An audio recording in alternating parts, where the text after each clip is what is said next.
Today, we're digging into a story that honestly has it all. We're talking ancient treasure, a whole string of mysterious deaths, and a curse that gripped the entire world for nearly a century.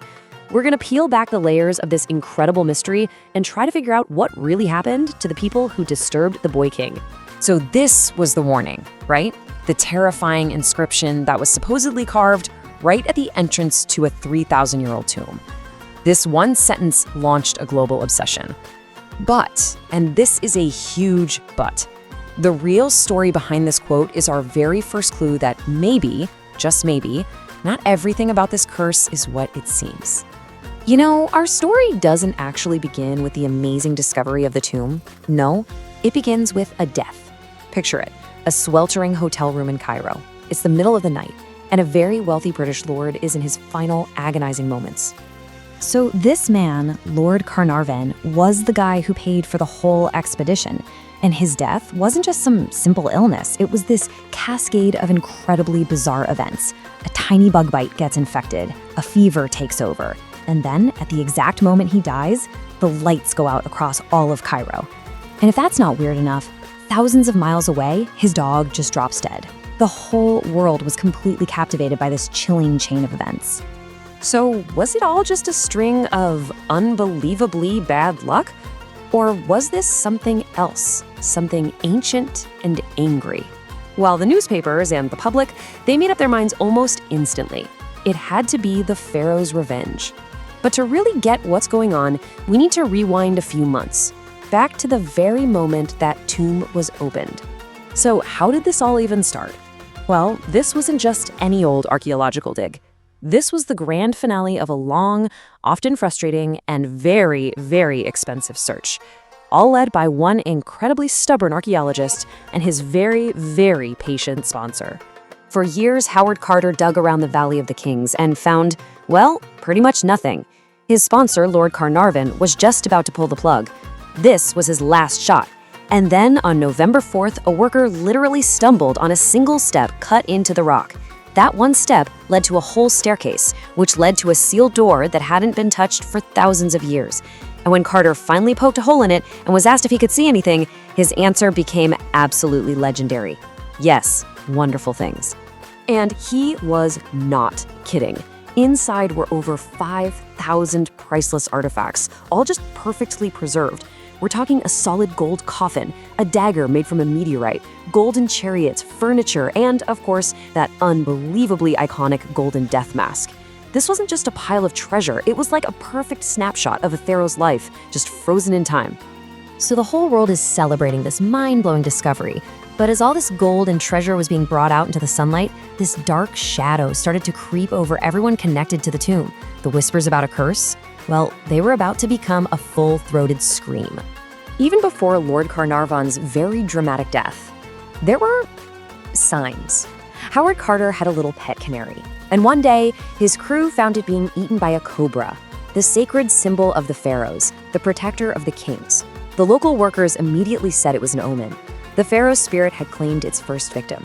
Lord Carnarvon's death, that was just the first domino to fall. In the years that followed, the list of victims just kept getting longer and weirder. Financiers, radiologists, even people on Carter's own team.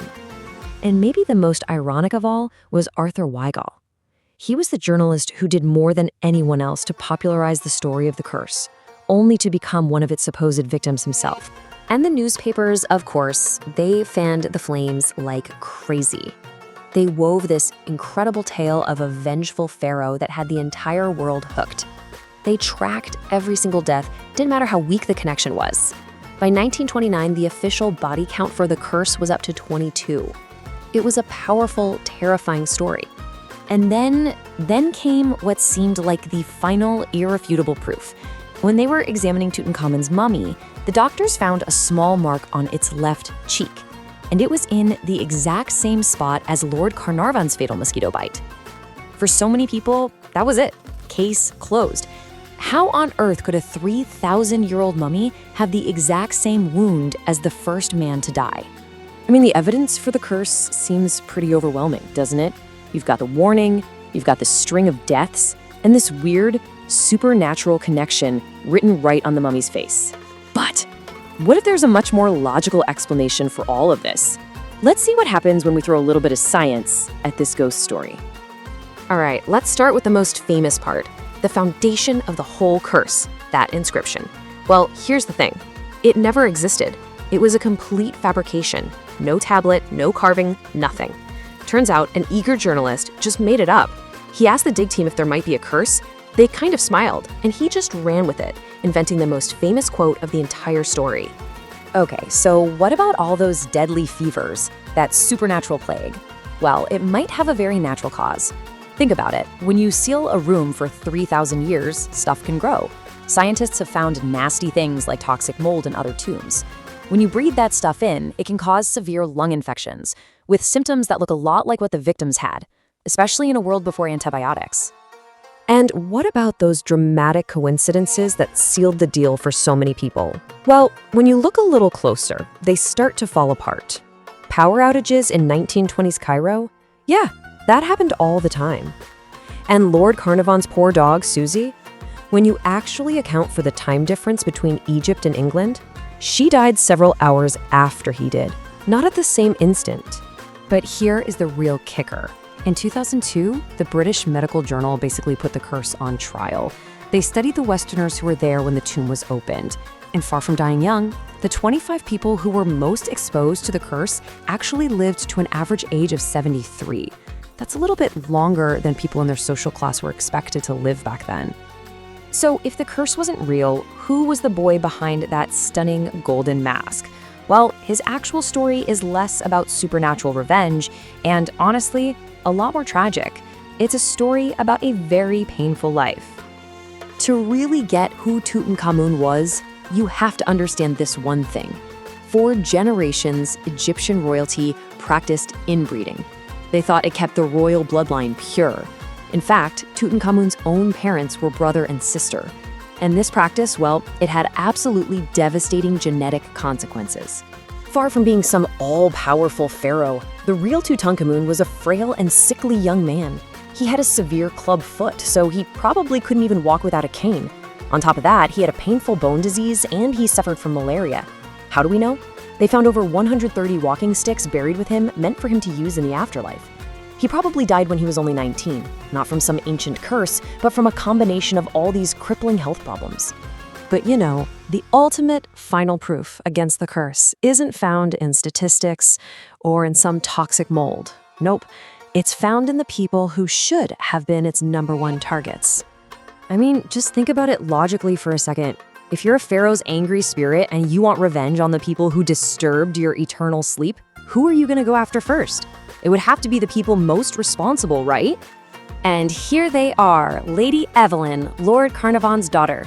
One of the very first people inside the tomb, lived to be 78. Dr. Derry, the man who literally performed the autopsy on the mummy itself, lived to be 87. And target #1, Howard Carter, the man who found the tomb, broke the seal, and personally unwrapped the mummy. He lived for another 16 years, dying at 64. Whenever anyone asked him about the curse, he always said the same thing: I am still alive. In the end, the only real curse was the one the media created, the curse of immortality.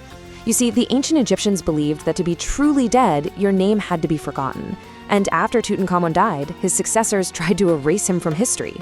But thanks to Howard Carter and the wild story that followed, this physically frail boy king became the most famous pharaoh who ever lived. He guaranteed his name would be spoken forever. So here's the final question. In a weird way, did the curse actually work after all?